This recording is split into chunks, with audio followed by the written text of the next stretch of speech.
अवधूत चिंतन श्री गुरुदेव दत्त श्री स्वामी महाराज की जय. सर्वांना श्री स्वामी समर्थ. तुम्ही चॅनलवर नवीन असाल तर चॅनलला नक्की सबस्क्राईब करा. आज आपण घेऊन आलेलो आहोत की एका ताईचा अनुभव आहे, जे माझे मैत्रीण पण आहे, वयाने मोठे आहेत पण मैत्रीण पण आहे आणि ताई पण आहे माझी. तर मी त्यांचा एक छोटासा अनुभव तुम्हाला सांगणार आहे की बघा, तुम्हाला म्हणजे स्वामी कुठल्या पद्धतीने तुमच्या समस्येवर मार्ग पण काढतात आणि तुम्हाला ते आहेत, मी अस्तित्वात आहे किंवा हम गए नहीं जिंदा है, असं त्यांचं एक वाक्य ते आपल्याला म्हणजे अनुभवायला येतं.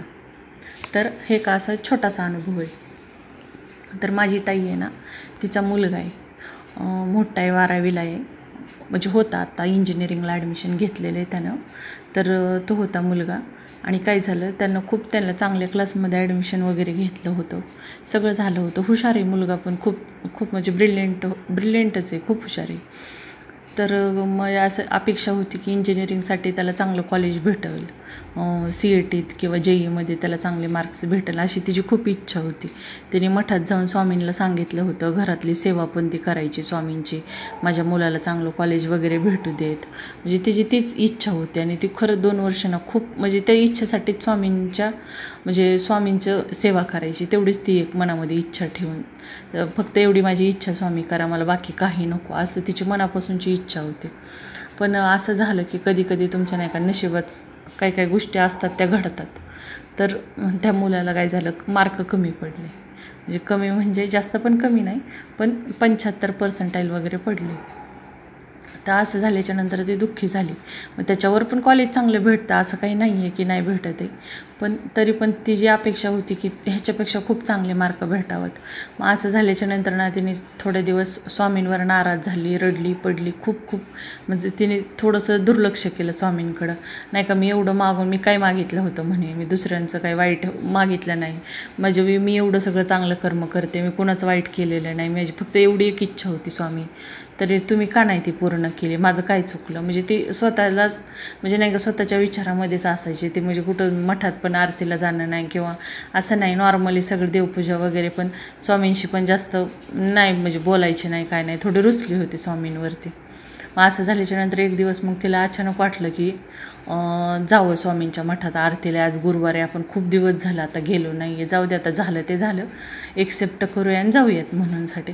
तर मग गेल्याच्यानंतर मग तिथे गेल्यावर तिला म्हणजे रडूच आलं त्याला स्वामींना बघून की मी स्वामी एवढं मागितलं होतं मी तुमच्याकडं, मी काय मागितलं होतं म्हणे, एवढी छोटी गोष्ट मागितली होती, ती पण म्हणजे शक्य होती तीच मागितली होती की तो करण्यासारखा होता आणि ते झालं असतं, पण का असं झालं, तो एवढा अभ्यास केला पण का नाही त्याला भेटलं सक्सेस, असं तसं. तुला खूप म्हणजे रडायला आलं, ते रडली पण आरतीच्या वेळेस वगैरे. असं झाल्याच्यानंतर मग ती बसल्याच्यानंतर स्वामींचं मठामध्ये बसली जप करायला. बसल्यानंतर पुढे एक आजी होत्या, म्हणजे तिच्या लाईनीच्या बाजूच्या लाईनमध्ये पुढं, की त्यांची फक्त पाठ दिसत होती तिला, आणि त्यांनी ना खूप सुंदर अशी गुलाबी रंगाची, रेड गुलाबी अशी चेरी रंगाची साडी घातलेली होती. आणि मग बायकांचं कसं असतं, मग तुम्हाला किती पण म्हणजे वाईट वाटू देत, पण असं साड्या वगैरे थोडा वीक पॉईंट असतो.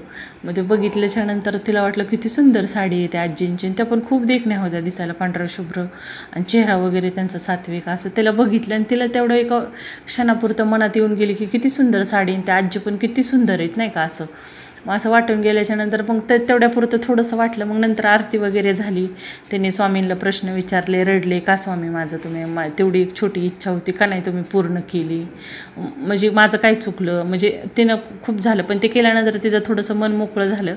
मग ती जाताना स्वामींना एवढंच म्हणली, स्वामी तुम्ही जे केलं ते योग्य केलं, मला जे तुम्ही केलं त्याच्यावरती माझा पूर्ण विश्वास आहे, पण तुम्ही मला असा संकेत द्या की भविष्यामध्ये जे हे आत्ता झाले त्याचं भविष्यामध्ये म्हणजे चांगले परिणाम होतील, म्हणजे मला ह्याच्यासाठी परत मला वाईट नाही वाटलं पाहिजे की मी म्हणजे ही गोष्ट झाली की बाबा कमी मार्क्स पडले, ह्याचा मला भविष्यात त्रास नाही झाला पाहिजे, म्हणजे कुठून तरी सक्सेस त्याला भेटली पाहिजे, माझी एवढीच इच्छा आहे. आणि त्याचा तुम्ही संकेत मला आजच पाहिजे म्हणे, तुम्ही हे केलं मी एक्सेप्ट केलं, म्हणले मला हे त्रास होतो तरी पण मी एक्सेप्ट करते, तुम्ही ती मला तेवढी क्षमता दिली की मी ते पचवलं दुःख, पण मला आत्ता आज हा संकेत पाहिजे तुमच्या मठातून जाताना की तुम्ही जे केलं आहे ते माझ्या भल्यासाठी केलं किंवा योग्य केलं आहे. तर मग तुम्ही मला कुठला पण एक संकेत द्या म्हणे, आणि तो संकेत मला समजला पण पाहिजे. खूप वेळेस आपल्याला संकेत भेटतात पण समजत नाहीत. मग ती तसं म्हटल्यानंतर मग तिथून प्रसाद वगैरे घेतला आणि ती निघाली. मग टू व्हीलरवर निघाली होती, ॲक्टिवावरती. मग गेल्याच्यानंतर मग रोडवरून ते जाता जाता गेली कॉर्नरला. थोडंसं लांब आहे, हे आहे ते आपलं स्वामींचा मठ थोडासा लांब आहे, आणि गाडीवर जायला तरी 15 मिनटं वगैरे लागतात. मग गेल्याच्यानंतर सेम तीच आजी, Gora Gora colour, pink colour, ते रेड चेरी कलरची साडी, आणि तिनं हात केला आणि मग थांबली. ही ताई थांबली. म्हटली का मावशी काय पाहिजे? तर म्हटले अगं मला तू कुठं चालली? तर मग तिनं सांगितलं ताईनं मी ह्या रूटनं चालले. तर म्हटले अगं मी तिकडंच जाते म्हणे, तिकडंच माझं घर आहे, तू मला सोडशील का तिथपर्यंत?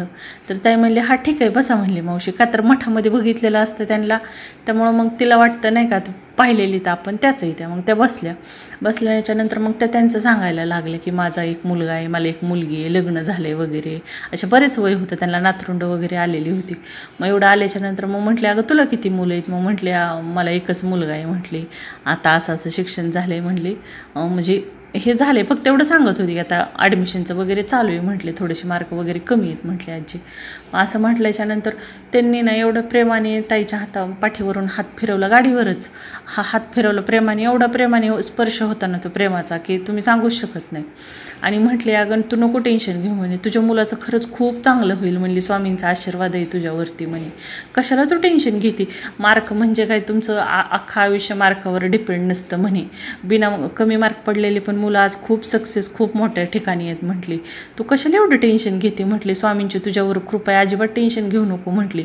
म्हणजे त्यांनी एवढं प्रेमाने मला समजून सांगितलं ना, मला माझ्या प्रश्नाचं म्हणजे उत्तर स्वामींनी घरी जायच्या अगोदर मी त्यांना म्हटलं ना, मला मठातून जायच्या अगोदर मला संकेत द्या की बाबा हे झालंय ते ठीक आहे, योग्य आहे, तू नको टेन्शन घेऊ, मी आहे ना. तर म्हणजे ह्या मार्गाने मला त्यांनी सांगितलं, आणि त्यांनी एवढं प्रेमाने हात फिरवून मला अगदी आईच्या मायेने सांगितलं अगं कशाला तू टेन्शन घेते म्हणे, अगं सगळं व्यवस्थित होईल, असं काही नसतं म्हटली. ठीक आहे कधी कधी होतं म्हटले असं आयुष्यामध्ये, चढ उतार असतात. एवढं त्यांनी समजून प्रेमाने सांगितलं ना, त्या 10 मिनिटामध्ये अक्षरशः मी जे 2 महिने टेन्शनमध्ये ट्रेसमध्ये होते ना, माझं त्या 10 मिनिटात ते टेन्शन आणि ट्रेस निघून गेलं. मग असं झाल्याच्यानंतर ती घरी आल्यावर पण तिला खूप प्रसन्न वाटलं. तिनं मग स्वामींना सांगितलं, म्हणजे तिलाच ते सगळं आठवायचं पाठीमागून की आपण ह्यांना मठात पाहिलं, ह्यांनी येऊन आपल्याला असा संकेत दिला. मग ती त्याच्यावरून म्हटले बघा स्वामी आपल्या म्हणजे एकदम साध्या भक्ताचं, म्हणजे आपण काही एवढं महान नाही आहेत तरी पण आपल्याला किती छान संकेत वगैरे देतात. बरं ठीक आहे झालं ते झालं, होतं वरती खाली, पण स्वामींनी असं सांगितलं की भविष्यात तू काही टेन्शन घेऊ नको, सगळं तुझ्या मुलाचं व्यवस्थित होईल. मग हा संकेत मला स्वामींनी दिला. तेव्हापासून तर मी ना सगळं माझं पूर्ण सगळं भारच तुम्ही म्हणताल ते मी स्वामींवरती सोडलेलं आहे. तुम्ही काय करायचं ना ते करा, माझा तुमच्यावर पूर्ण विश्वास आहे. तर तुम्ही ना थोडंसं आपले म्हणजे मन असतं ना ते थोडंसं पवित्र प्रेमळ ठेवायचं बघा. स्वामी तुम्हाला नक्कीच संकेत देतात, आणि ते संकेत ना समजून घ्यायचे. आपलं खरंच त्यांच्यावर प्रेम असेल ना तर आपल्याला त्यांचे संकेत समजतात. त्यांचं नामस्मरणात आपण असले तर त्यांचे खरंच छोटे छोटे संकेत खरंच सगळ्यांना स्वामी देतात. तुम्ही ऐकताना तुम्हाला सुद्धा भेटले असतील संकेत काही. तुम्हाला जर असे संकेत भेटत असतील किंवा तुम्हाला काही असे अनुभव आले असतील तर कमेंटमध्ये नक्कीच सांगा. सर्वांना श्री स्वामी समर्थ.